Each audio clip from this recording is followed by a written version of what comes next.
जी, बहुत-बहुत धन्यवाद विश्वास जी। मेरे अपने अनुभव में जो मैंने प्रवासी जीवन में अनुभव किया है, तो भारत के बाहर भारतीय रचनाकार और प्रतिभाएँ बहुत हैं और इन प्रतिभाओं को टटोलना, खंगालना, प्रोत्साहित करना, ये एक बहुत आवश्यक है और एक बहुत बड़ा दायित्व भी है। विशेषतः जब आप प्रवासी हों, तो ये बहुत आवश्यक हो जाता है कि वहाँ की जो धरती है, वहाँ का जो जीवन है, वहाँ के जो पहाड़ हैं, वहाँ की जो नदियाँ हैं, वहाँ के जो साहित्यकार हैं, वहाँ का जो जो राजनीतिक अ, व्यवस्था है, आर्थिक व्यवस्था है, स्वास्थ्य सेवाएँ हैं, बहुत सारी बातें ऐसी होती हैं जो हमें बहुत कुछ सीखने को मिलती हैं और ये सब बातें अगर चारों तरफ से विश्व भर से जो प्रवासी साहित्यकार हमारे साथ जुड़े हैं या जो वहाँ रह रहे हैं, भारत से बाहर रह रहे हैं, वो सब अगर कार्य करने लगे तो ये एक बहुत बड़ा काम हो जाए और भारतीय साहित्य बहुत समृद्ध हो सकता है इस थोड़े से प्रयास से और बहुत सी नई चीजें और सबसे बड़ी जो बात है वो ये कि जो भारतीय पाठक हैं, जो भारतीय श्रोता हैं, वो प्रवासी की आंखों से प्रवास के जीवन को देख सकती हैं। तो इसी अपने छोटे-सी बात के साथ मैं साझा संसार के इस आयोजन प्रवास मेरा नया जन्म पर आप सभी का स्वागत करता हूँ। बहुत-बहुत स्वागत है आपका नूतन जी, आपने हमारा आमंत्रण बहुत थोड़े अल्प समय में स्वीकार कर आप हमारे साथ उपस्थित हैं, ये हमारे लिए बहुत गर्व की बात है। साथ ही मैं सुनीता शर्मा जी, रितु शर्मा जी और अंकिता बाहिती जी का भी बहुत-बहुत स्वागत करता हूँ और साथ ही आज हमारे साथ जुड़े हैं हमारे अतिथि वक्ता श्री राजेंद्र श्रोत्रिय जी। आपका भी बहुत-बहुत स्वागत है राजेंद्र जी। और आज का जो मंच संचालन है वो कर रहे हैं विश्वास जी और तकनीकी भी आप ही के हाथों में है। विश्वास जी ने भी बहुत काम किया है हिंदी पर और अभी उनकी नई पुस्तक भी आई है जिसमें उन्होंने बहुत अच्छा प्रयोग किया है काव्य और गद्य का। तो मैं ये 1-2 बातें यही बताना चाहूँगा कि जब साझा संसार ने साहित्य का विश्व रंग आयोजन शुरू किया था, तो उसके बाद भी मुझे ये लग रहा था कि कुछ एक ऐसा आयोजन और होना चाहिए जो प्रतिभाओं को ठीक बहुत गहरे से उनके जेहन को टटोले, उनके मनस को टटोले और इस उद्देश्य को लेकर मैंने मंडलोई जी से, लीलाधर जी से मैंने बात की। हमारा संवाद काफ़ी लंबा चला उस दिन कि ऐसा क्या आयोजन हो जिससे इस इस आयोजन की शीर्षक मात्र से पहुँच बन जाए और उस संवाद से ये प्रवास मेरा नया जन्म शीर्षक उभरा था। तो मैं इसके लिए बहुत-बहुत आभारी हूँ लीलाधर मंडलोई जी का भी और उनकी प्रेरणा का भी और वे हमारे साथ हमेशा रहे हमारे मार्गदर्शन के रूप में और सलाहकार के रूप में। तो ये जो आयोजन है आज हम जैसा कि न्यूजीलैंड से जुड़े हैं, कतर से जुड़े हैं, नीदरलैंड से जुड़े हैं, भारत से जुड़े हैं। ये जीवन के बहुत सारे आयाम हमारे सामने लेकर आएगी और हमें प्रतीक्षा है सभी रचनाकारों को और अध्यक्ष महोदया को सुनने की और हमारे अतिथि जो वक्ता हैं उनको सुनने की। क्योंकि वे भी यहाँ नीदरलैंड में हैं इस समय और हम साझा संसार के लिए ये सौभाग्य है कि आप जैसे वक्ता यहाँ हैं और आप नीदरलैंड में हैं। तो इस दृष्टि से मैं इस बात को आगे बढ़ाते हुए अपने सभी श्रोताओं का स्वागत करते हुए वे चाहे यूट्यूब पे हैं या फेसबुक पे हैं या हमारे साथ सीधे जूम लिंक पर जुड़े हैं, आप सभी का बहुत-बहुत स्वागत है। इन्हीं शब्दों के साथ मैं आयोजन की कमान विश्वास दुबे जी को सौंपता हूँ। विश्वास जी मंच को आगे बढ़ाइए। विश्वास जी। बहुत-बहुत धन्यवाद रामा जी। मैं शुरू करता हूँ उससे पहले मैं आप में से सभी से अनुरोध करूँगा एक बार आप भी चेक कर लें कि आप ये लाइव हो रहा है, ये एक बार आप भी देख लें अपने माध्यम से फ़ेसबुक पे लाइव है क्या ये? आप कोई तकनीकी समस्या तो नहीं है? बाकी धन्यवाद रामा जी और आपको कार्यक्रम अध्यक्ष डॉक्टर नूतन पांडे जी को और मंच पर उपस्थित सभी विद्वजन और वो सब श्रोतागण जो हमसे फ़ेसबुक लाइव के माध्यम से जुड़े हैं उन सबको मैं विश्वास शांति के शहर द हेग नीदरलैंड से सादर प्रणाम करता हूँ। साझा संसार का ये प्रतिष्ठित आयोजन प्रवास मेरा नया जन्म पिछले 2 साल पहले शुरू किया था और मैं इसे तब से जुड़ा हुआ हूँ, शुरुआत से ही इससे जुड़ा हुआ हूँ। और आज हमेशा की तरह आप सबका स्वागत और ये देखना है कि कौन क्या सुनाता है और बहुत-बहुत इंतज़ार है सभी की प्रस्तुतियों का। तो मैं अब आगे बढ़ता हूँ और आगे बढ़ने से पहले चूँकि आज रामा जी ने इसको एक नीदरलैंड विशेषांक के रूप में भी प्रस्तुत किया है। तो नीदरलैंड्स के ऊपर एक गीत लिखा था मैंने कुछ समय पहले, उसका कुछ पार्ट आप लोगों के समक्ष यहाँ प्रस्तुत करूँगा और उसके बाद फिर हम अपने आगे बढ़ते हैं। बताइएगा जब आपको वो दिखना शुरू।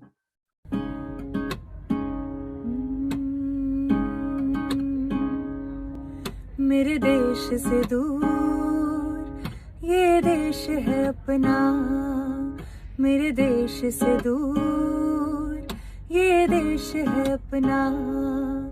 रहते हैं यहाँ पर लगे कोई सपना, रहते हैं यहाँ पर लगे कोई सपना। जहाँ तक भी देखे फूलों के सिलसिले, जिधर भी निगाहें घूमे हर ओर गुल खिले, हर ओर गुल खिले। मेरे देश से दूर ये देश है अब आपको मेरी आवाज आ रही होगी जी। और अब हम अपने कार्यक्रम पे आगे बढ़ते हैं। तो अपना देश छोड़ के एक नए देश में जाना, फिर वहाँ जमना और उससे फिर हजारों भावनाओं को जो समावेश होता है, वो हम सब साहित्य से जुड़े प्रवासी उन भावनाओं को बहुत अच्छी तरह समझते हैं और गद्य और पद्य के माध्यम से उन्हें बखूबी निभाते हैं। तो इस कार्यक्रम में अब आप सबका स्वागत ऑलरेडी हो चुका है, तो हम आगे बढ़ते हैं और सबसे पहले मैं आवाज देना चाहूँगा न्यूज़ीलैंड से हमारे साथ जुड़ी डॉक्टर सुनीता शर्मा जी का। और उन्हें मंच पर बुलाने से पहले एक उनका परिचय थोड़ा-सा कि उन्होंने न्यूज़ीलैंड में आकर शैक्षणिक शिक्षा प्राप्त की और वहीं अब अध्यापक के रूप में आप कार्यरत हैं। सुनीता शर्मा जी का सुनीता के दिल नाम से ब्लॉग काफ़ी ख्याति प्राप्त है और उनके देश से निकली हुई कविताएँ, उनके दिल से निकली हुई कविताएँ पाठकों को काफ़ी छू जाती हैं और सुनीता जी मैंने भी वो पढ़ा है, जुड़ा हुआ हूँ उससे, तो बहुत ही अच्छा लिखती हैं आप। डॉक्टर सुनीता शर्मा विविध विधाओं में लिखती हैं, कहानियाँ, कविताएँ, हाइकू, संस्मरण, लघु कथा इत्यादि विभिन्न साहित्यिक पत्र-पत्रिकाओं में आपके आलेख प्रकाशित होते रहते हैं और आपकी कई पुस्तकें भी प्रकाशित हो चुकी हैं। तो अब ज़्यादा समय नहीं लेते हुए सुनीता शर्मा जी आपका स्वागत है मंच पर। सबसे पहले तो सभी विद्वज्जनों को बहुत-बहुत आभार। साझा संसार और प्रवास मेरा नया जन्म, इतना सुंदर मंच, इससे जोड़ने के लिए मैं आप सबकी बहुत-बहुत आभारी हूँ।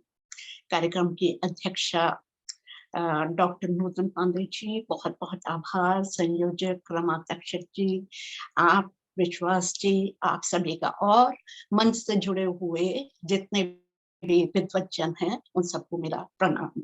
मंच को नमन करते हुए मैं थोड़ा-सा न्यूज़ीलैंड के विषय में बताना चाहूँगी कि क्योरा जो है, वो हम कहते हैं नमस्कार को। तो आप सबको क्योरा। और न्यूज़ीलैंड के विषय में मैंने कुछ पंक्तियाँ लिखी हैं, वही कविता मैं आप सबके साथ शेयर करना चाहूँगी। उम्मीद है आपको पसंद आएगी। एयोटियोरोआ लॉन्ग व्हाइट क्लाउड, सफेद बादलों का देश न्यूज़ीलैंड, प्रवास मेरा नया जन्म। प्राकृतिक सुंदरता व गुणों की खान, छोटा सा महाद्वीप पर विश्वविख्यात। बस 5% मनुष्यों का निवास, तो पक्षी पशु प्रजाति सर्वाधिक। हैरानी इस बात की कि हिंसक जंतु नहीं एक भी, न सांप, न कहीं शेर, तो न कहीं मगरमच्छ। चाहे तो राज जंगल में ले ले हम शरण। बस काली मकड़ी ही सबसे घातक। एक और एल्प्स पर्वत तो दूसरी ओर कैडबरी मैदान। याद करो the Lord of the ring और वह 3 सीरीज फिल्माया गया, जिसे यही ऐसे ग्लेशियर, ऐसे समुद्र, ऐसे नदी, झरने, जंगल, ऐसा अनोखा प्राकृतिक संगम है नहीं कहीं। नेटिव हमारे माउरी कहलाते प्राकृतिक देवताओं के सम्मान में नाचते गाते। नेटिव हमारे माउरी कहलाते प्राकृतिक देवताओं के सम्मान में नाचते गाते। हमारा देश न्यूजीलैंड बायलिंगल कहलाता, माओरी इंग्लिश भाषा में काम होता। राष्ट्रीय गान दोनों भाषाओं में गाया जाता। गुणों की खान कीवी फल हमारा राष्ट्रीय फल, तो कीवी राष्ट्रीय पक्षी हमारा। राष्ट्रीय खेल रग्बी हमारा। स्वागत में देते हम चुनौती ऐसे, रोंगटे खड़े कर दूसरों को कर दें दांत खट्टे।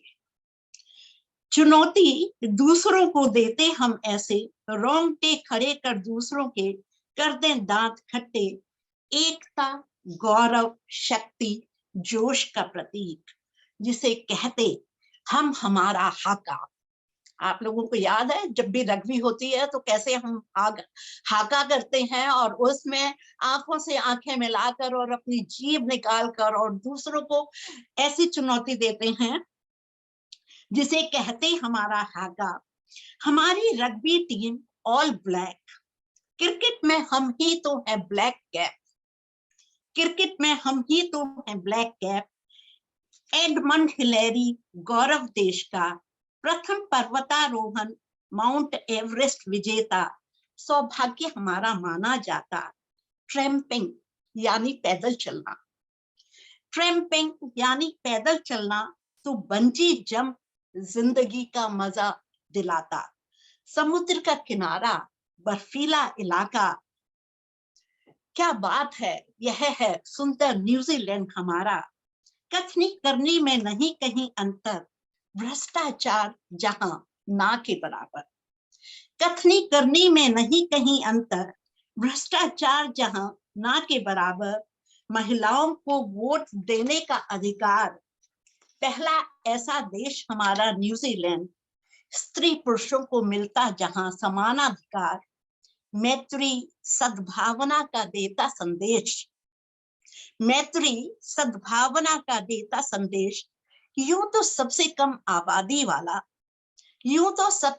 आबादी वाला देश, पर विश्व प्रसिद्ध लेने के लिए अनेक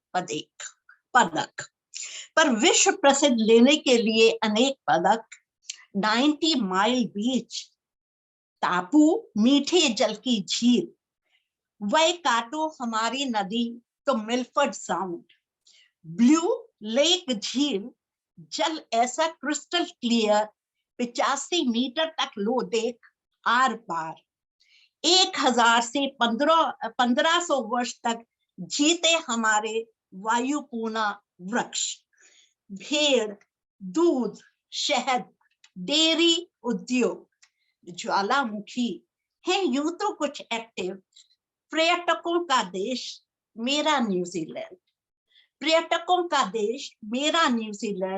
लोग बाग प्रकृति के प्रति बहुत सतर्क, प्रदूषण दूर करने के प्रति है विशेष लगाव। क्लाइमेट सुंदरता व वैज्ञानिकता का ऐसा मिश्रण मेरा ऑकलैंड। मैं ऑकलैंड में रहती हूँ, तो मैं अपने ऑकलैंड के बारे में बता रही हूँ। मेरा ऑकलैंड है नौकाओं का देश, सिटी ऑफ सेल कहलाता। मेरा ऑकलैंड नौकाओं का देश, सिटी ऑफ सेल कहलाता। गौरवान्वित कहलाते, गौरवान्वित कीवी कहलाते तभी तो हम, गौरवान्वित कीवी कहलाते तभी तो हम। उन्होंने कहा कीवी, उन्होंने कहा कीवी, हमने कहा हाँ कीवी। वे मुस्कुराए, कैसे? हमने कहा हम न्यूजीलैंड के वासी, हम कीवी कहलाते। हमने कहा हम न्यूजीलैंड के वासी, हम कीवी कहलाते। वो हंसे, वो हंसे, तुम तो वैसे नहीं लगते चिड़िया जैसे। वो हंसे, तुम तो वैसे नहीं लगते चिड़िया जैसे। हम मुस्काए, हम मुस्काए। हमने कहा अच्छा कीवी पक्षी, वह जो हमारा राष्ट्रीय पक्षी कहलाता, छोटे पंखों के कारण उड़ नहीं पाता, बस न्यूजीलैंड में पाया जाता। दिन को सोता, रात को जागता, दिन को सोता, रात को जागता, फल फूल कीड़े मकोड़े खाता। अब हो गई बहुत कम संख्या, चलो आओ मिलकर सबको बताएं, रक्षा अभियान में सहयोग दे पाएं। राष्ट्रीय धरोहर कीवी हमारी, राष्ट्रीय धरोहर कीवी हमारी। उन्होंने कहा कीवी, हमने कहा हाँ कीवी। न्यूजीलैंड में यही, हाँ हम कीवी नहीं, तुम नहीं। वह जो हल्का भूरा सा ही, क्या कीवी पक्षी नहीं? आयताकार रोएदार कहीं, अरे हरा रंग अंदर वही। अच्छा तो कहो तुम भी यूं ही, बीज छोटे काले खाने वाले वही। अच्छा तो वही हमारा फल कीवी, हाँ वही जो अनोखा अनूठा, खट्टा मीठा, एंटीऑक्सीडेंट सा, रोग प्रतिरोधक क्षमता बढ़ाता, गुड कोलेस्ट्रॉल हृदय रोग बचाता, कब्ज मुक्ति तो आंख रोशनी बढ़ाता, बेशुमार गुण, तभी तो हमारा कीवी राष्ट्रीय पक्षी, तभी तो हमारा कीवी राष्ट्रीय फल है कहलाता, और कीवी हमारा राष्ट्रीय पक्षी है कहलाता, और हम गौरवान्वित कीवी है कहलाते, और हम गौरवान्वित कीवी है कहलाते। बहुत बहुत धन्यवाद। बहुत सुंदर, बहुत अच्छा है सुनीता जी। आपने अपनी रचना के माध्यम से हम लोगों की बिल्कुल न्यूजीलैंड ऑकलैंड पूरी सैर करवा दी। बहुत बढ़िया। आगे बढ़ने से पहले मैं एक साझा करना चाहता हूँ कि प्रवास के जनरली 3 पायदान होते हैं, और वो कुछ ऐसे कि शुरू में ये होता है कि भाई नाप कर नए आसमान, हम जल्द वापस आते हैं, तुम दरवाजे खोले रखना, कुछ नई हवाएं लाते हैं। ये शुरू की बात है। उसके थोड़े समय बाद ये स्थिति आ जाती है कि कुछ तो बात है तेरे शहर में, रुक जाने को जी करता है, कुछ तो बात है तेरे शहर में, रुक जाने को जी करता है, चल थोड़ा और ठहर लेते हैं, चंद लम्हों में कहाँ जी भरता है। ये बीच की स्थिति है, और फिर अंत में कुछ ऐसा हो जाता है कि अब कौन है वहां किसके लिए वापस जाएं, अब कौन है वहां किसके लिए वापस जाएं, यही तो है दुनिया मेरी, चल अब यहीं बस जाएं। तो इन 3 पायदानों में ही प्रवास कुछ अधिकतर लोगों का सिमटा रहता है। तो अब हम आगे बढ़ते हैं, और अब मैं आवाज दे रहा हूँ अंकिता बहेती जी को, जो कतर से हमारे साथ जुड़ी हुई हैं। और अंकिता जी, यूं तो अभियांत्रिकी में स्नातक किया है आपने, पर आरंभ से ही इनका रुझान कला, चित्रकला, नृत्य, मंच संचालन और साहित्य की तरफ रहा है। कई अंतर्राष्ट्रीय, राष्ट्रीय पत्र पत्रिकाओं में आपकी रचनाएं छपती रहती हैं। साथ ही हिंदी अंग्रेजी के अनेक साझा संकलों में आपकी रचनाएं प्रकाशित हो चुकी हैं, और एक अंग्रेजी मंच के साथ बतौर समीक्षक भी जुड़ी हुई हैं, और एक साझा कविता संग्रह का संपादन भी किया है। वर्तमान में आप हमारे साथ, जैसे मैंने बताया, दोहा कतार से जुड़ी हुई हैं, और साहित्यकार के साथ साथ स्वतंत्र शिक्षिका और विज्ञान संचारक की भूमिका निभा रही हैं। आपको सुनने को हम उत्सुक हैं अंकिता जी, स्वागत है। धन्यवाद विकास जी, इतना सुंदर परिचय देने के लिए और मंच पे उपस्थित सभी विद्वान जन, आप सभी को मैं प्रणाम करती हूँ। जैसा कि पता है, आप सभी को बताया गया कि मैं कतर में रहती हूँ, वो देश जहाँ पिछले साल फीफा खेला गया और दुनिया भर में शायद जाना कि कतर कहाँ है। एक छोटा सा देश जो अब लगभग अपनी पहचान हर जगह बना चुका है। तो अपनी दो छोटी छोटी कविताएं आप सबके सामने रखूंगी। मेरी पहली कविता है, जब कतर के बारे में, जो एक रेगिस्तान, मिडिल ईस्ट रेगिस्तानी जगह है, तो वहाँ कैसा है और क्या है, उसके ऊपर है। झूठ कहते हैं लोग, झूठ कहते हैं लोग, रेगिस्तान होता है सूखा। मैंने यहाँ अपनेपन का विशाल समुद्र बहते हैं देखा। देखा है कि दर्द की कोई भाषा नहीं होती। देखा है कि दर्द की कोई भाषा नहीं होती। दर्द तो समझा जाता है आंखों से, लहजे से, चेहरे पर आते मन के भावों से। दर्द तो समझा जाता है आंखों से, लहजे से, चेहरे पर आते मन के भावों से। देखा है मैंने बिना कोई जान पहचान के अनजान अजनबियों को एक दूसरे की मदद करते। न भाषा, न देश, न धर्म, न जात पात का, न भाषा, न देश, न धर्म, न जात पात का कोई बंधन आड़े है आता किसी मददगार के आगे। देखा है मैंने सुदूर देश से आए लोगों को अपने परिवार के लिए कसमसाते। देखा है मैंने सुदूर देश से आए लोगों को अपने परिवार के लिए कसमसाते, नम निगाहों में भी मुस्कुराते, यहाँ दोस्तों के संग एक नया परिवार बसाते और अपना काम बखूबी निभाते। ये यहाँ मैं उन लोगों की बात कर रही हूँ जो हमारी हाउस हेल्प है या सिक्योरिटी में है, वो लोग जो अपने परिवार को यहाँ ला नहीं पाते हैं और अपने बच्चों को बहुत ज्यादा जब वो मिस करते हैं, तो अपने आसपास या जहाँ वो काम करते हैं उस क्षेत्र में जो वो छोटे छोटे बच्चों को देखते हैं, उन्हीं में वो अपना परिवार ढूंढ लेते। प्रवासी कब उस माहौल में है रंगता, नहीं खुद उसे भी ये पता। प्रवासी कब उस माहौल में है रंगता, नहीं खुद उसे भी ये पता है पड़ता। नहीं विस्थापित होना आसान दोस्तों, नहीं विस्थापित होना आसान दोस्तों, अपनी मिट्टी की खुशबू से दूर होना दोस्तों। जब जब कोई भी किसी कारण से ये कदम उठाता है, धीमे धीमे स्वयं उसके रंग में ही रंग जाता है। जब जब कोई भी किसी कारण से ये कदम उठाता है, धीमे धीमे स्वयं उसके रंग में रंग जाता है, उसके रंग में रंग जाता है।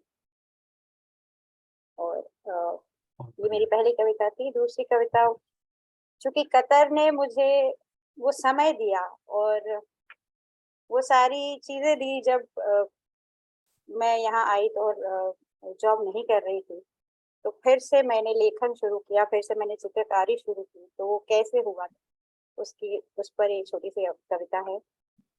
एक चिट्ठी मिली आज, धूल में सनी, झटक कर देखा तो पाया खुद का नाम ही। हैरान हुई, खोला उसे तो यादों की पगडंडियों में खो गई।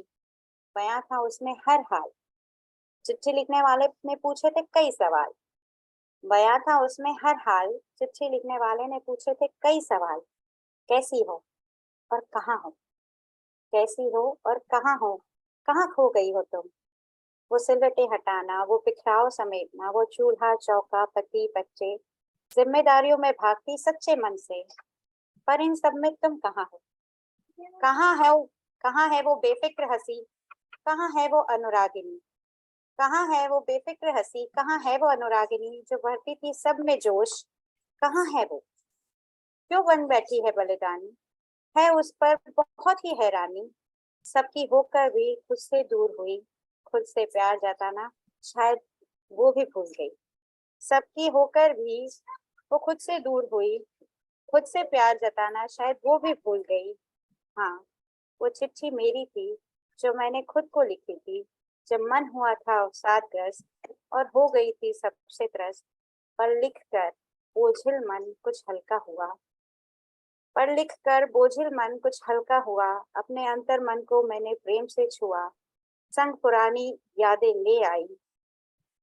कैसे मैंने खुद में छुपी अंकिता थी पुनः पाई, कैसे मैंने खुद में छुपी अंकिता थी पुनः पाई। धन्यवाद। बहुत सुंदर, बहुत सुंदर।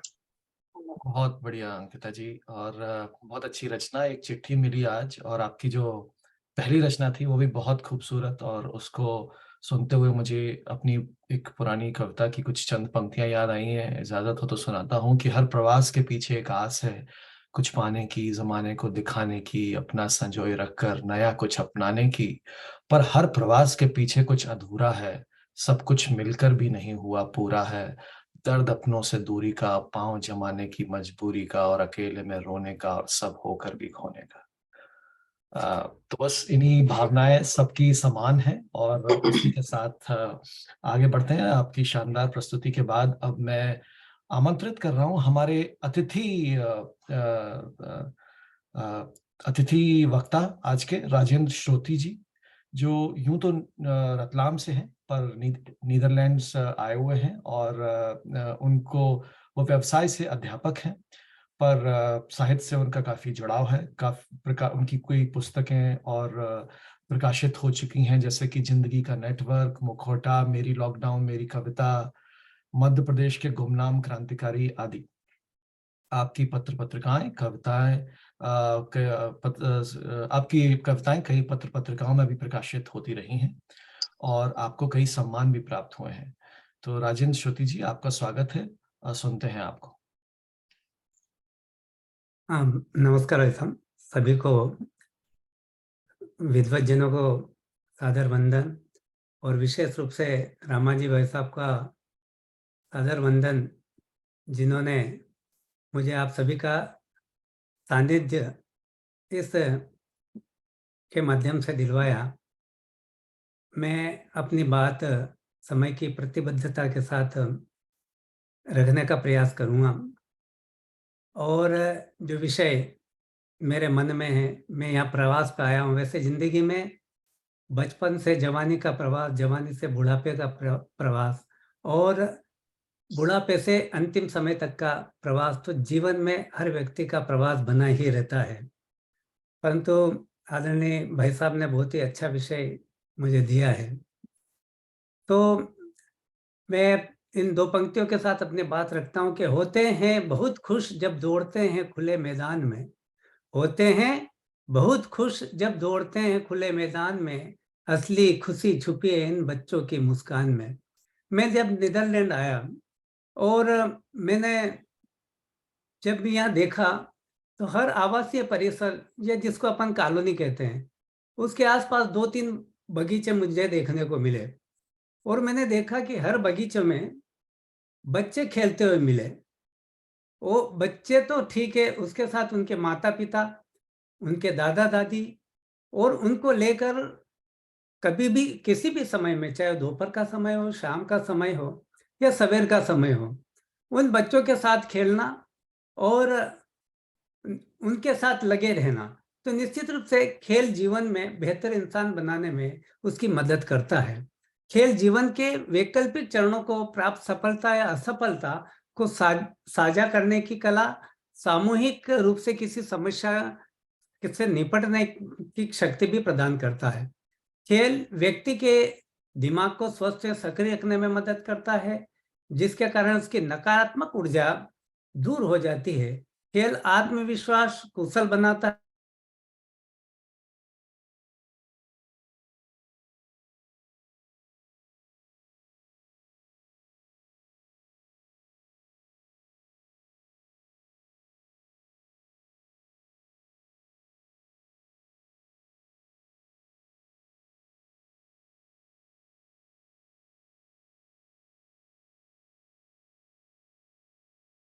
की ओर जाता है। तो मुझे बड़ी प्रसन्नता होती है, क्योंकि मैं इस व्यवसाय से 30 साल से जुड़ा हुआ हूँ। परंतु मेरा ये मानना है कि किताबों से ज़्यादा खेल आवश्यक है। और जो मुझे यहाँ नीदरलैंड में देखने को मिला कि सारे बगीचों में, और वो भी इस प्रकार के खेल हैं, जैसे मतलब फिसल पट्टी भी है, तो फिसल पट्टी के साथ उन्होंने रस्सियों का इस प्रकार के जाल बना रखा है कि वो उस पर चढ़ के जब फिसलने जाते हैं तो उनकी शारीरिक कसरत भी होती है। और इस प्रकार से लकड़ी के गुट्टे छोटे बड़े लगा रखे हैं, जिस पर बच्चा जंप करता है। तो मेरा मानना है कि वो भी एक एक्सरसाइज है। इस प्रकार से जब मुझे इस प्रकार की मैं आसपास के बगीचों में घूमता रहता हूँ, और जब मैं बच्चों को देखता हूँ, कभी माँ के साथ, कभी दादी के साथ, कभी पिता के साथ, तो मुझे बड़ा आश्चर्य होता है कि माता पिता इतना समय बच्चों के लिए निकाल लेते हैं। तो निश्चित रूप से अच्छा समय इन्वेस्ट करने के लिए बच्चों के साथ ही है। बच्चों की चेहरे की मुस्कान बनी रहना चाहिए, ये हर एक का प्रयास होना चाहिए। स्वामी विवेकानंद ने कहा था कि स्वस्थ शरीर ही स्वस्थ मस्तिष्क का विकास होता है, और स्वस्थ शरीर ही स्वस्थ मस्तिष्क दे सकता है। तो निश्चित रूप से हमारी जो परंपराएं भी हैं वो खेल की ओर ले जाती हैं। रामाजी भाई साहब ने भी कलम डार खेला होगा, पकड़म पार्टी खेले होगी, दड़ी मार जैसे खेल खेले होंगे। तो मैं देखता हूं कि उनकी शारीरिक और मानसिक जो ऊर्जा है आज वो नीदरलैंड में भारतीय साहित्य के झंडे को फहरा रही है, तो बड़ी खुशी होती है। तो निश्चित रूप से खेल जीवन का अंग होना चाहिए। और मुझे यहाँ बहुत खुशी मिली कि मात्र मैदानों में ही खेल नहीं होते। मैं जब दीहे ले गए मेरे बेटा और दामाद, तो वहाँ उस नाती को एक लोगो लैंड में ले गए। जब लोगों से भी बच्चे खेलते हैं, तो मैंने उस प्राय बड़े बड़े, मैं छोटे लोगों देखे, पर इतने बड़े बड़े लोगों मैंने नहीं देखे कि एक ऊंट बना रखा है, उसमें पैसे लगते हैं, 1 घंटे में आप बड़े बड़े लोगों से खेलते हैं। तो लोगों से खेलना मतलब एक एकाग्र चित्ता आती है, और एकाग्र चित्ता यदि बच्चे में होती है तो उसकी याददाश्त की शक्ति भी बढ़ती है। तो 100 देशों ने इस बात को शोध के साथ सामने भी आई है कि समग्र शिक्षा और विकास पर असर प्रभाव डालते हैं।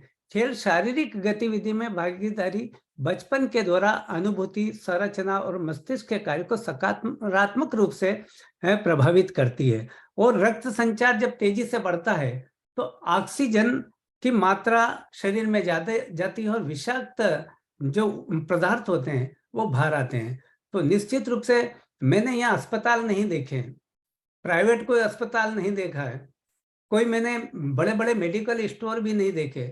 तो मुझे इस बात का भरोसा है कि वो केवल खेल मैदानों की वजह से है कि जब बच्चे खेलते हैं और खेलने की वजह से उनकी शरीर भी स्वस्थ रहता है, मस्तिष्क भी स्वस्थ रहता है। और मैंने ये भी यहाँ पर देखा है कि स्कूलों में 3 साल तक तो किताबें भी नहीं दी जाती हैं, वहां से एक स्टोरी की कहानी की किताब बुक देते हैं जो 1 सप्ताह अपने पास रखते हैं, माँ बाप उससे पढ़ाते हैं, पेंटिंग के माध्यम से बच्चों को पढ़ाते हैं। तो किताबों का कोई बोझ नहीं है। तो इससे लगता है कि यहाँ पर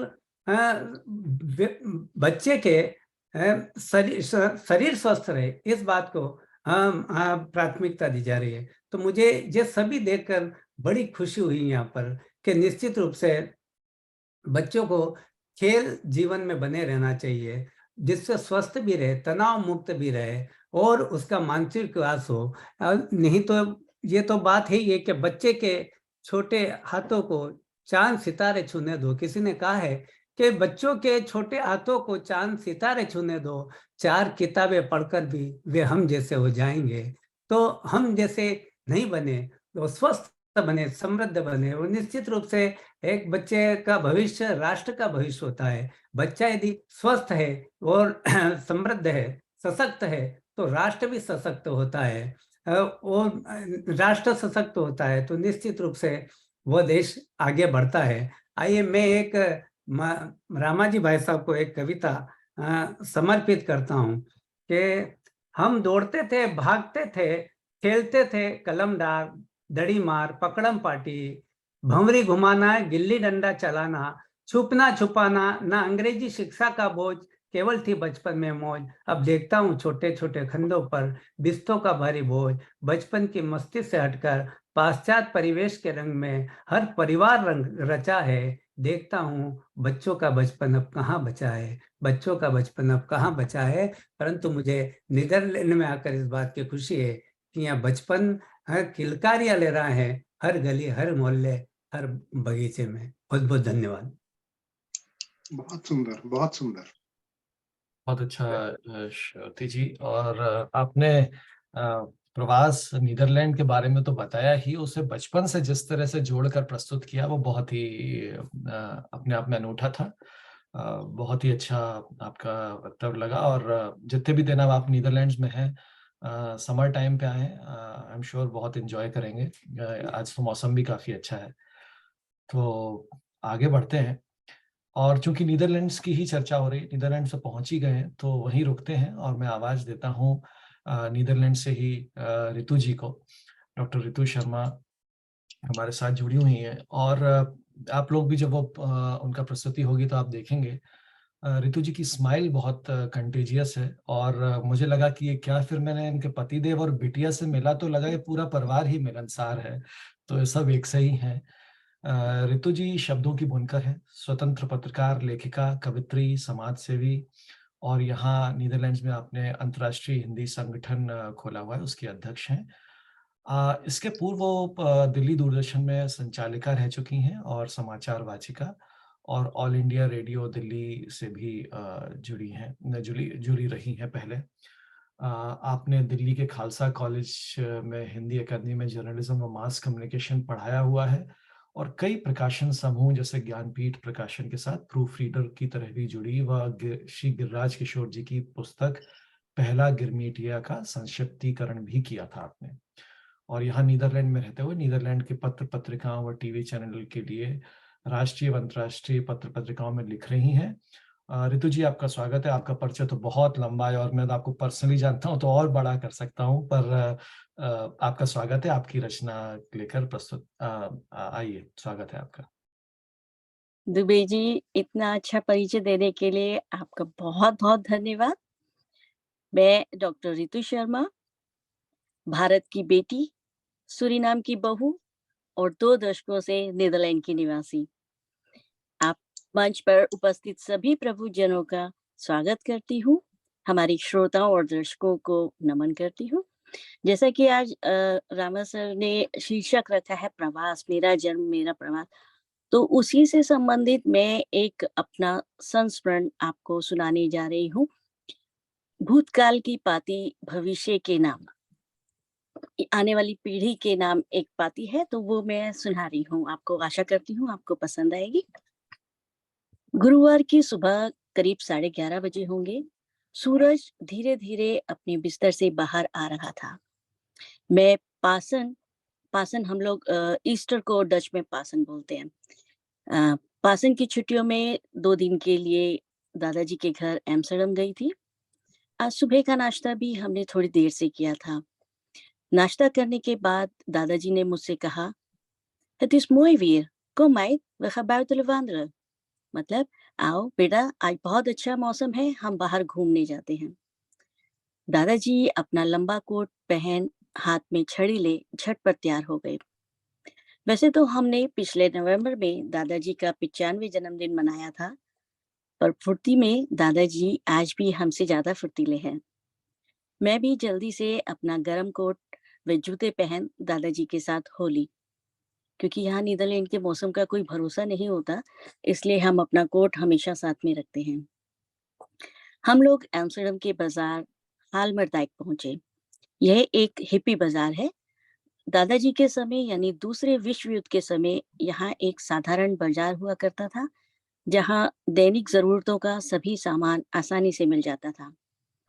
और उस समय यही वह जगह थी जहाँ विभिन्न धर्मों व समुदायों के लोग आपस में मिलकर रहा करते थे। बाजार में चलते चलते दादाजी एक जूते की दुकान के सामने आकर रुक गए। मेरा कंधा पकड़ते हुए उन्होंने मुझे एक जूते की दुकान की तरफ इशारा करते हुए बताया, "देखो, वो जो सामने जूते की दुकान है, उसके ऊपर वाली मंजिल पर वहां दूसरे विश्व युद्ध के समय मैं अपने माता पिता व छोटी बहन के साथ रहा करता था। वो समय बहुत ही डरावना था। रात दिन जर्मनी से आने वाले लड़ाकू विमान और गोलाबारी की आवाजें हमें बहुत डराती थी। मैं डर के मारे अपने कानों पर हाथ रखकर आंखें बंद कर अपने बिस्तर में छुप जाता था। यहीं पास ही एक वायुसेना की रेजिमेंट भी तैनात थी, जो जर्मन सेना की बमबारी का जवाब दिया करती थी। हम बात करते करते जूते की दुकान के पास लगभग अंदर ही आ गए। दादाजी ने अंदर एक कोने की तरफ इशारा करते हुए बताया, देखो, यहाँ सीढ़ी के नीचे जो जगह है, ये हमारा स्टोर रूम हुआ करता था, जहाँ मैं और मेरी छोटी बहन अपनी साइकिल खड़ी किया करते थे। जब दूसरा विश्व युद्ध 1940 में शुरू हो गया, तब मैं और मेरी छोटी बहन का वहां जाना सख्त मना हो गया। पर कहते हैं ना, जिस काम को करने के लिए मना किया जाए, बाल मन उसी काम को करने की सोचता है। मैं भी एक दिन मौका पा नीचे स्टोर में जा पहुंची। जब मैंने स्टोर का दरवाजा खोला, तो वहां 2 अजनबी लोगों को बैठे देखा। वे लोग किसी अनजानी भाषा में बात कर रहे थे। इस तरह 2 अनजान लोगों को देख मैं डर के मारे चीखते हुए ऊपर मेरे पिताजी के पास पहुंचा। मुझे लगा जर्मन लोग हमें भी पकड़ने आ गए हैं, जैसा कि उस समय हो रहा था। पिताजी ने मुझे प्यार से अपनी गोद में बैठाकर पूछा, मैं इतना डरा हुआ क्यों हूँ? मैंने उन्हें बताया कि हमारे स्टोर में नीचे 2 अजनबी लोग बैठे हैं। वे किसी दूसरी भाषा में बात कर रहे हैं। पिताजी मेरा डर समझ गए थे। फिर भी पिताजी ने मुझे धीरे से समझाया, देखो बेटा, नीदरलैंड में 11 डिस्ट्रिक्ट है। दूसरे विश्व युद्ध के समय नीदरलैंड में 11 डिस्ट्रिक्ट हुआ करती थी, वर्तमान में 12 है। हर डिस्ट्रिक्ट की एक अपनी भाषा है। तुम सारी भाषा तो नहीं समझ सकते। ये लोग फ्रिस से आए हैं, इसलिए फ्रिस भाषा में बात कर रहे हैं, इसलिए तुमको समझ नहीं आ रही। थोड़ी देर रुक कर यहाँ से चले जाएंगे। उस दिन पिताजी की बातों पर विश्वास कर मैं निश्चिंत होकर सो गई। बाद में जब पता लगा कि ये लोग यहूदी समुदाय के लोग थे, अपनी जान बचाने के लिए हमारे स्टोर रूम में आकर छुप गए थे। दूसरे विश्व युद्ध के समय नीदरलैंड में किसी यहूदी समुदाय के व्यक्ति को अपने घर में शरण देने का अर्थ सीधा मौत को गले लगाना जैसा था। पर मेरे पिताजी ने जान की परवाह ना करते हुए, मानवता को प्राथमिकता देते हुए उन यहूदी समुदाय के लोगों को अपने स्टोर रूम में शरण दी थी। बात करते करते अब हम बाजार के बीचों बीच आ पहुंचे थे। बाजार के बीचों बीच एक सफेद रंग की बड़ी सी एम्स्टर्डम के आर्किटेक्ट वाली बड़ी सी बिल्डिंग थी। दादाजी ने बताया कि दूसरे विश्व युद्ध के पहले से उनके दादाजी व दादी जी वहां रहा करते थे। 1941 के अंत में दादाजी का देहांत हो गया। अब समस्या यह थी कि उन्हें दफनाया कैसे जाए। उस समय सभी धर्मों के मृतकों को सिर्फ दफनाया ही जाता था। आज भी नीदरलैंड में मृतकों को या तो दफनाया जाता है या फिर उन्हें बिजली की मशीनों द्वारा अग्नि को समर्पित कर उनका अंतिम संस्कार किया जाता है। दूसरे विश्व युद्ध के समय नीदरलैंड बहुत ही बुरी परिस्थितियों से जूझ रहा था। एक तरफ युद्ध की विभीषिका थी और दूसरी तरफ कड़ाके की ठंड से सारी फसलें खराब हो जाने से खाद्य पदार्थों की कमी हो गई थी। लोग ट्यूलिप बॉल को उबालकर खाने को मजबूर हो गए थे। उस समय को हम लोग हंगर विंटर अर्थात भूखी सर्दी के नाम से भी जानते हैं। उस समय मृतकों को दफनाने के लिए लकड़ी की ताबूतों के स्थान पर गत्ते के डिब्बों में रखकर दफनाया जा रहा था। मेरे पिताजी मेरे दादाजी को सम्मान पूर्वक अंतिम विदाई देना चाहते थे। उन्होंने नीचे आंगन में लगी लकड़ियों से किसी तरह एक ताबूत बनाया और दादाजी को सम्मान पूर्वक दफनाया। यह बात बताते बताते दादाजी की आंखें भर आई थी। गहरी सांस लेते हुए उन्होंने हाथ अपनी बाहों के ऊपर फेरते हुए अपनी आंखों में भर आए आंसुओं को बड़ी सफाई से पोंछ डाला। हम कुछ और आगे बढ़े, अचानक दादाजी सड़क के बीचों बीच खड़े हो गए। मैंने जिज्ञासा भरी नजरों से दादाजी की ओर देखा।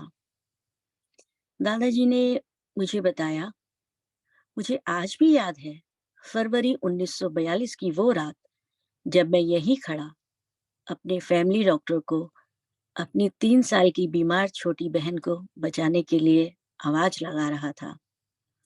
जर्मनी की दिन रात की गोलाबारी से सब कुछ बर्बाद हो गया था। डॉक्टर के पास दवाइयां भी खत्म हो गई थी और समय पर दवाई ना मिलने के कारण मेरी छोटी बहन की सांसें भी खत्म हो गई थी। इस बार दादाजी अपनी मोटी-मोटी आँखों के आँसुओं को छुपा ना सके और उनके आँसू उनकी आँखों से लुढ़क कर उनके गालों पर आ गए थे।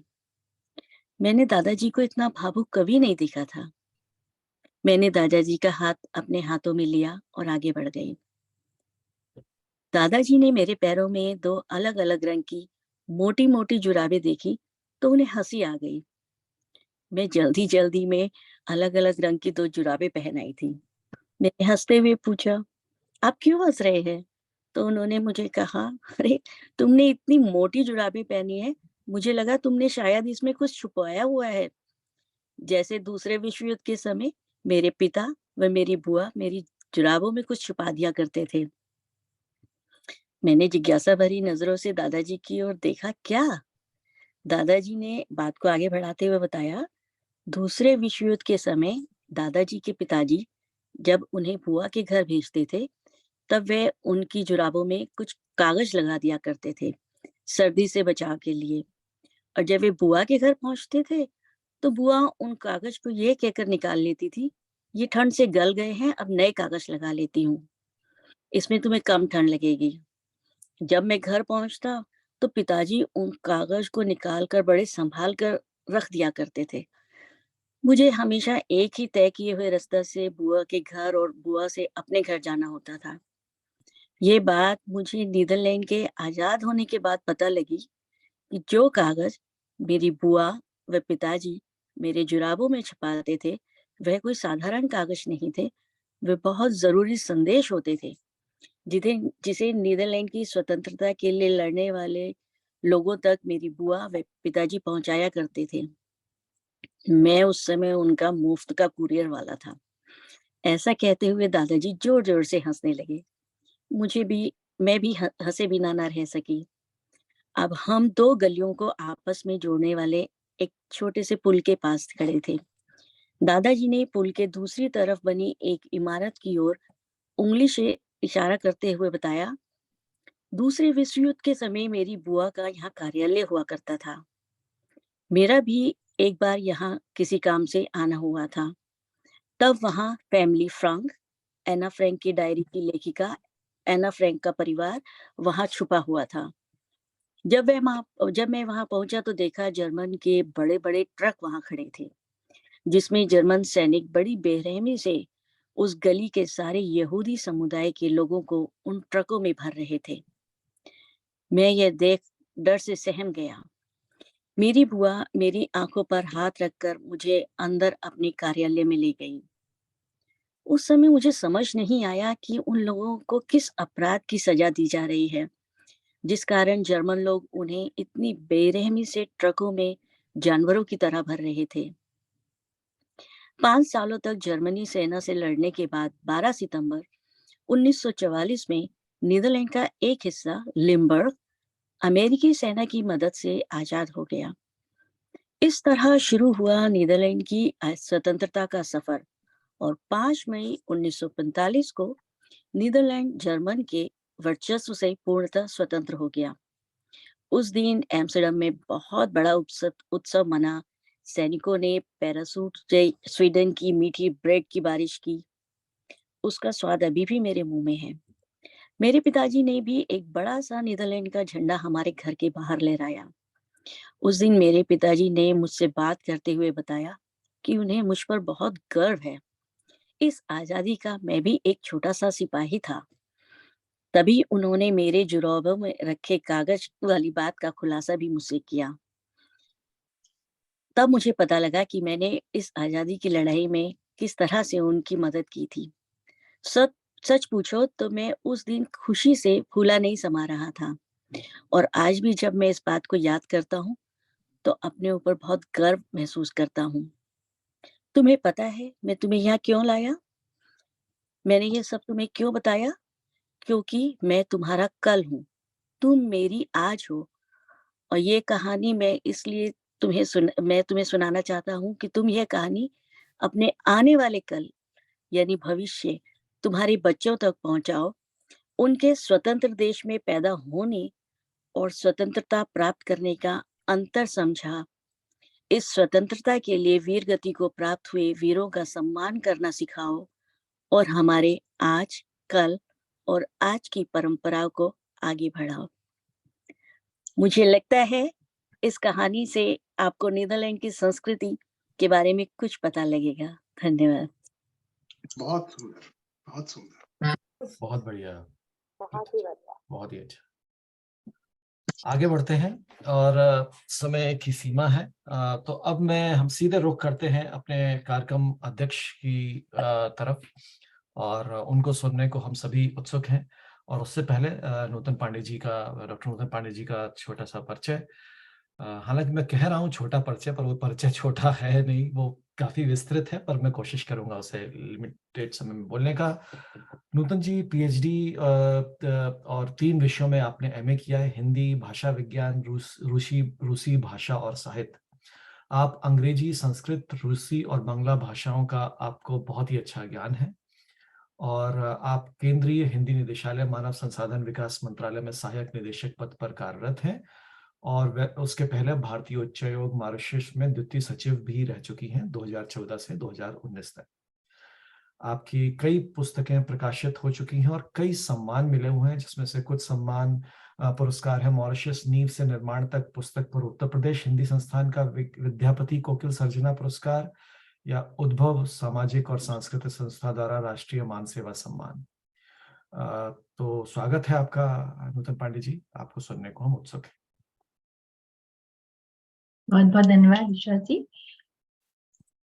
और आप सभी को सबसे पहले तो मैं सादर नमस्कार करती हूँ। साझा संसार जो प्रतिष्ठित मंच है हमारा, पहली बार मुझे इससे जुड़ने का अवसर मिल रहा है। यूं तो मैं कई बार सुना है मैंने आप लोगों को, आप सबको, लेकिन इस तरह से जुड़ने का पहली बार अवसर मिल रहा है। इसके लिए मैं रामा जी को बहुत बहुत धन्यवाद देना चाहती हूँ। और इतने स्तरीय साहित्यकार विद्वजन यहाँ जुड़े हुए हैं। राजेंद्र छोटे जी कहते हैं ना, लॉटरी लग गई, उस तरह लॉटरी की तरह से आज हमारे साथ है, बोनस मिलता है। तो बहुत अच्छा लगा श्रोत्री जी आपको भी सुन करके।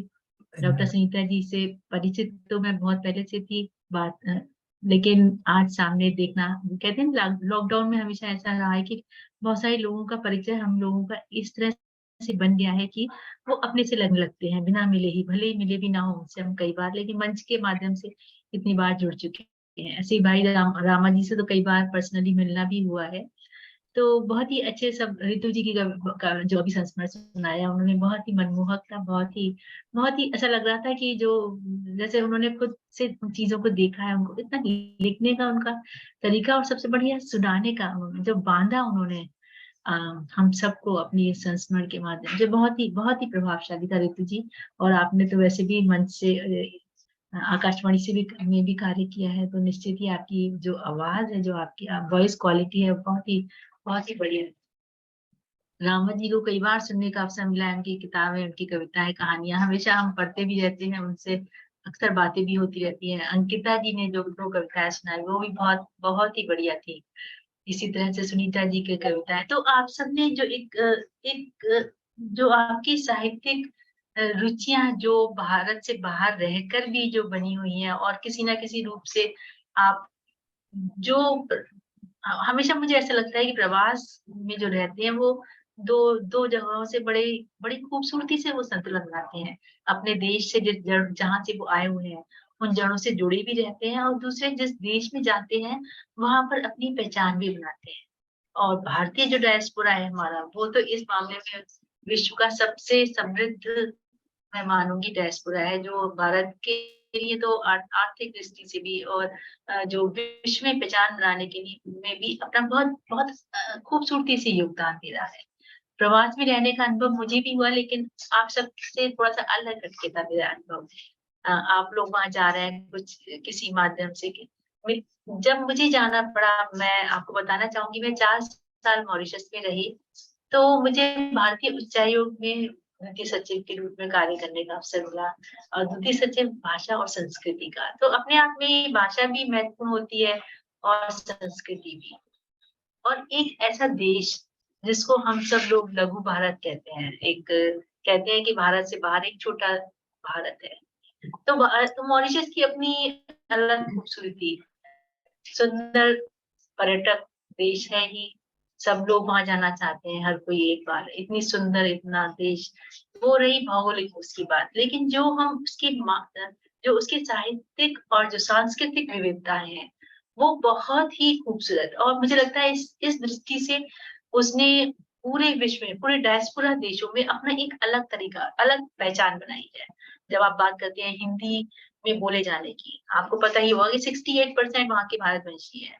तो आप उतरते हैं मॉरिशस के शिव सागर रामगुलाम एयरपोर्ट से, तो आपको लगेगा ही नहीं कि हम भारत से कहीं बाहर आए हैं। सब जगह अपने अपने से देश, अपने अपने लोग, अपनी ही भाषा बोलने वाले, हिंदी भी बोल रहे हैं, क्रियोल भी बोल रहे हैं, फ्रेंच क्रियोल वहाँ है, फ्रेंच क्रियोल भी बोल रहे हैं, अंग्रेजी बोल रहे हैं। लेकिन एक जो हिंदी उनके अंदर है, जो हिंदी उन्होंने अपने अंदर बसा के रखी है और उसको संवर्धित कर रहे हैं, तो ये सबसे बड़ी बात थी। और जो जिस काम के लिए मैं गई थी वहां, जिस उद्देश्य से मेरा चयन भारत विदेश मंत्रालय, भारत सरकार ने किया था, वो अपने आप में एक महत्वपूर्ण था। महत्वपूर्ण इसलिए था कि भाषा और संस्कृति, और एक ऐसा देश जो भारत का ही देश है, एक भारत का ही एक तरह से अंग है।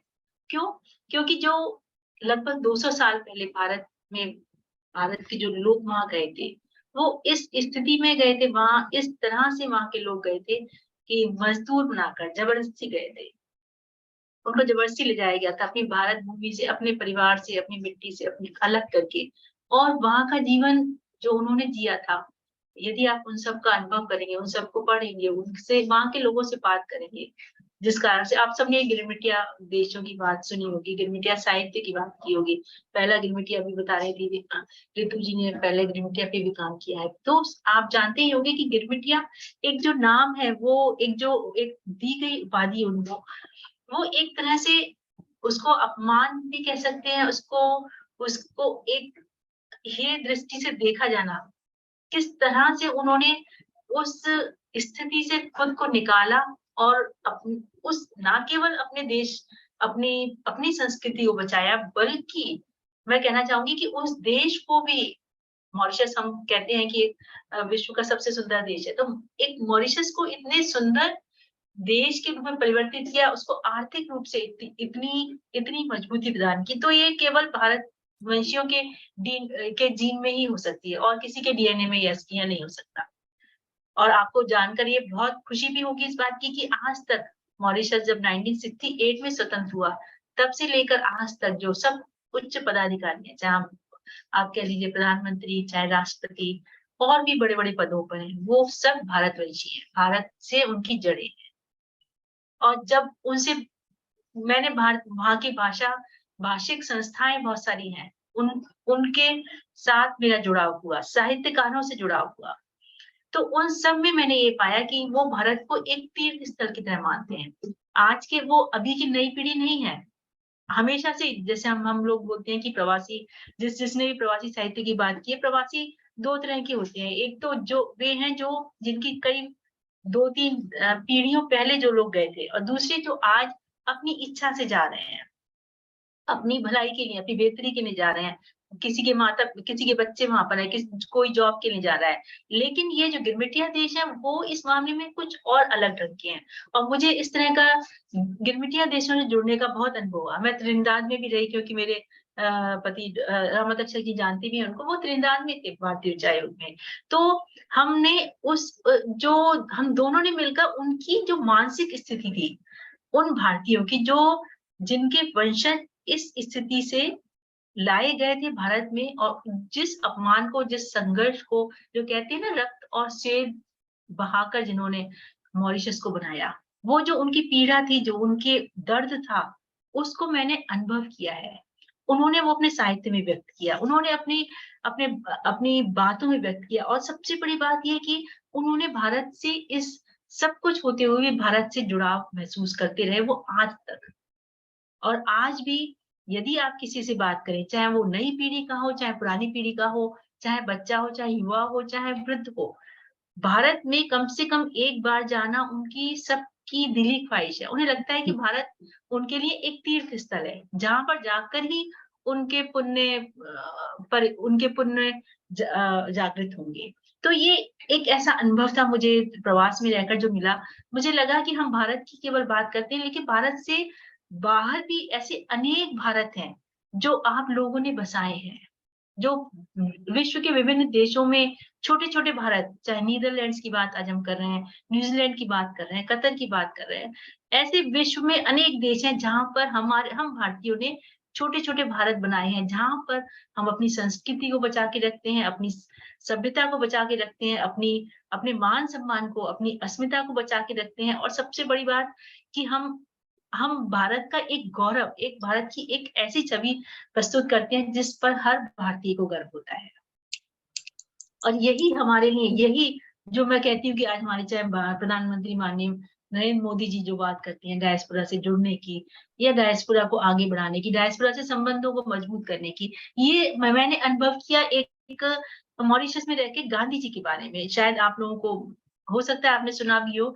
मॉरिशस में बहुत सारी जगह ऐसी हैं जहाँ पर महात्मा गांधी के नाम पर इंस्टीट्यूट्स हैं, मेडिकल हॉस्पिटल्स हैं, महात्मा गांधी संस्थान है, बहुत सारी ऐसी चीजें हैं जो महात्मा गांधी से जुड़ी हुई हैं। तो मुझे उत्सुकता हुई, मैंने वहाँ के लोगों से, वहाँ के साहित्यकारों से जो मेरे मित्र बन चुके थे, मैंने उनसे पूछा कि महात्मा गांधी से जुड़ाव कैसे हुआ? तो उन्होंने एक बहुत सुंदर सी बात की, बोले कि आपको पता भी होगा कि जो हमारा स्वतंत्रता दिवस होता है, वो हमने स्वेच्छा से उस तिथि पे रखा है जो दांडी यात्रा का दिन है, क्योंकि महात्मा गांधी ने हमें सबसे ज्यादा प्रभावित किया है।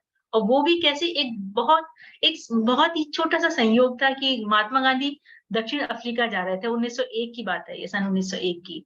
जा रहे थे वो डरबन, और रास्ते में उनका नौशेरा जहाज पे जा रहे थे, उनका जहाज खराब हो गया। उनके मॉरिशस में अनायास ही, कहते हैं ना जैसे नियति सब कुछ अपने हाथ में लेती है, तो ना चाहते हुए भी उन्हें मॉरिशस में रुकना पड़ा, और 10 दिन वो वहां पर रुके, 10-11 दिन, बहुत कुछ, कोई लोग 13 कहते हैं, उस पे मैं नहीं जाती, लेकिन 10 दिन वो मॉरिशस में रुके।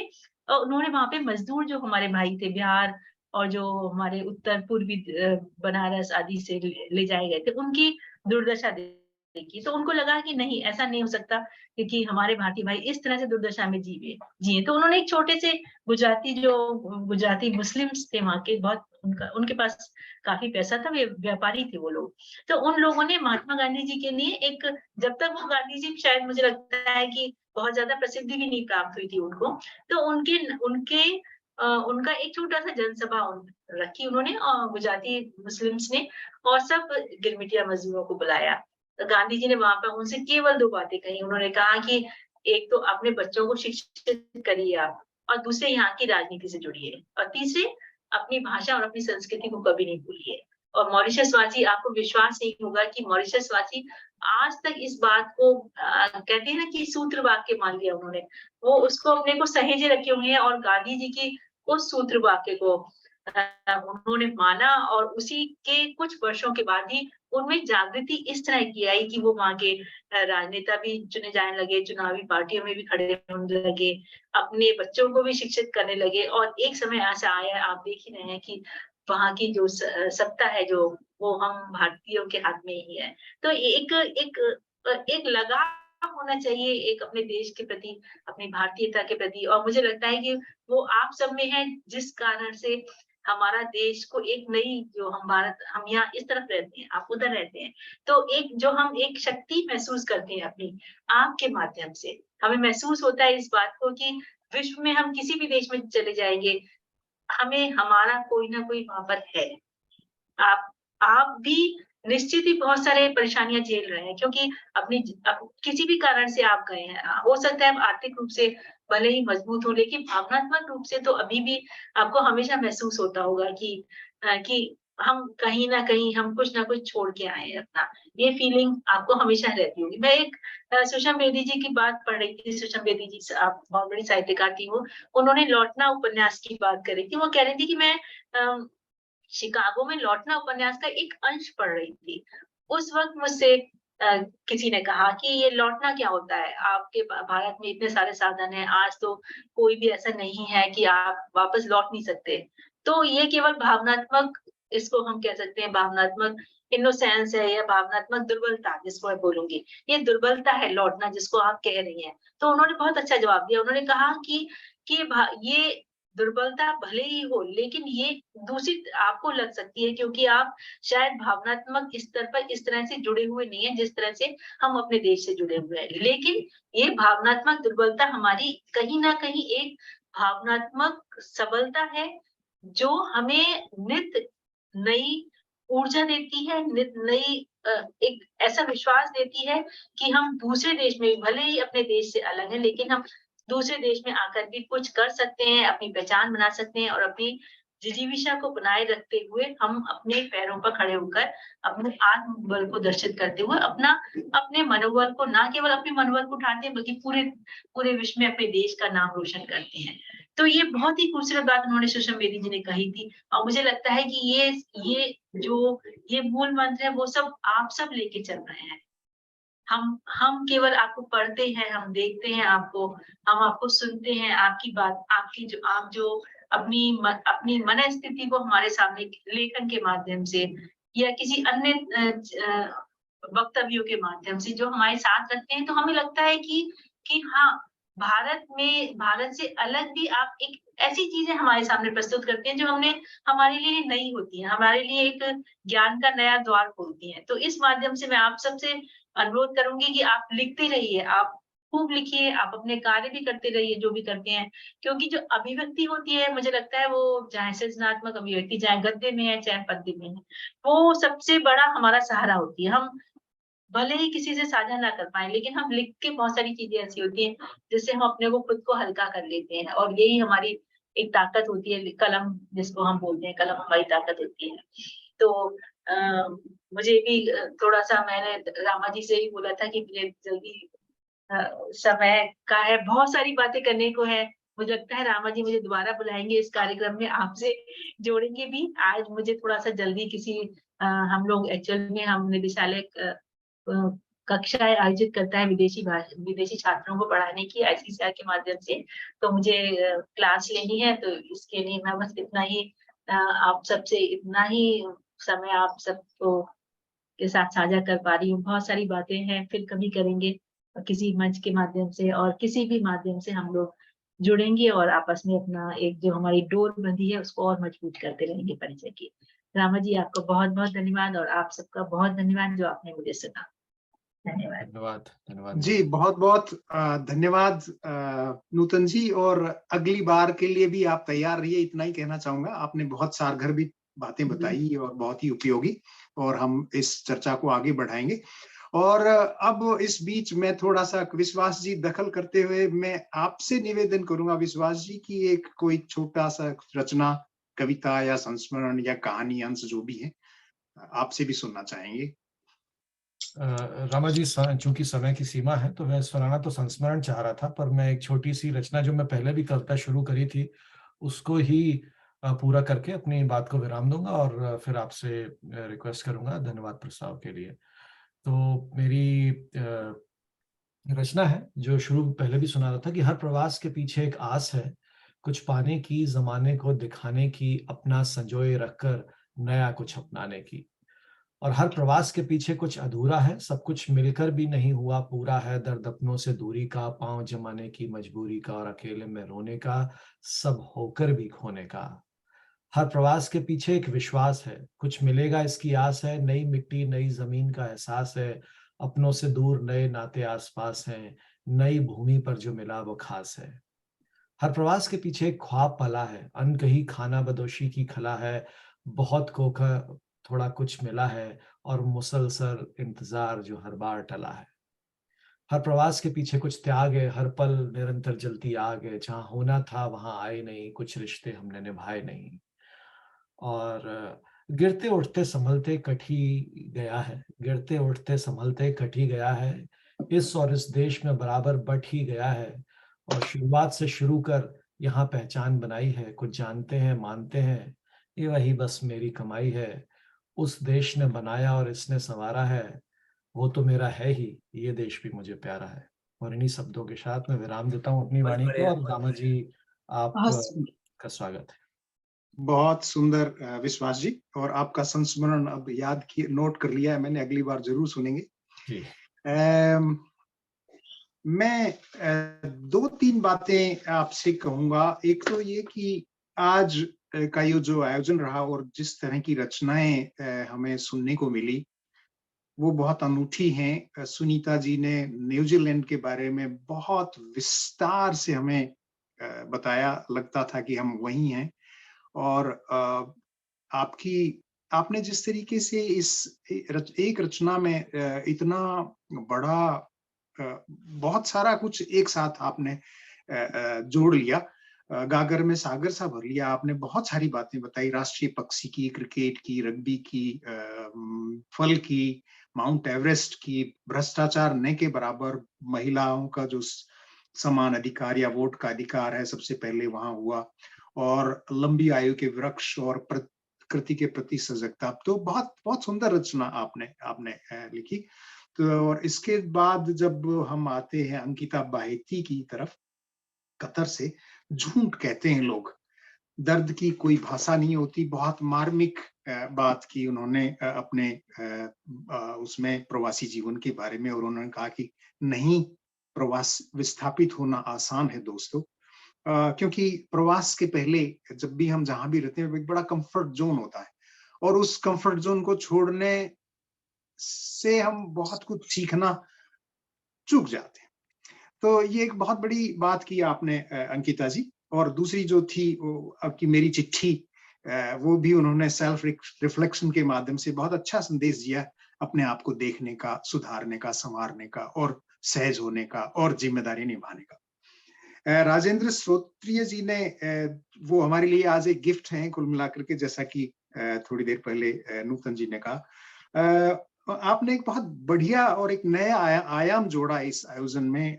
बाल आपने शुरुआत की अपने वक्तव्य की, होते हैं बहुत खुश, दौड़ते हैं खुले मैदान में। मतलब बच्चों के शारीरिक और मानसिक विकास की जो हमारी सोच है, उसको आपने बहुत अच्छी तरीके से पकड़ा है। और ये बहुत छोटी सी बात है, हालांकि हमारे बहुत से लोग यहाँ रह रहे हैं, लेकिन कई बार हम चूक जाते हैं इन छोटी छोटी बातों को पकड़ने में। आपने बहुत अच्छी बात बताई बाल उद्यानों के बारे में, और बालकों के लिए किताबों से अधिक जो खेल है वो बहुत महत्वपूर्ण है।